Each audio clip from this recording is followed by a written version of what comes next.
Clock. Clock meaning what in Igbo? Elekere. Elekere. Elekere. Like this watch I'm wearing now, we do call it elekere in Igbo. Now, inside this clock, we have 3 hands. The shortest one is called what? Hour. Hour hand. Look at the spelling of it in Igbo.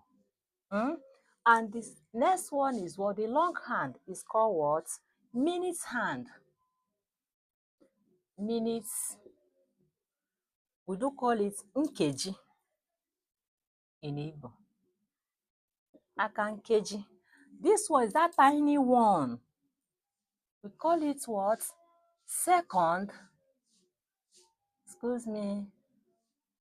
Seconds. Second hand.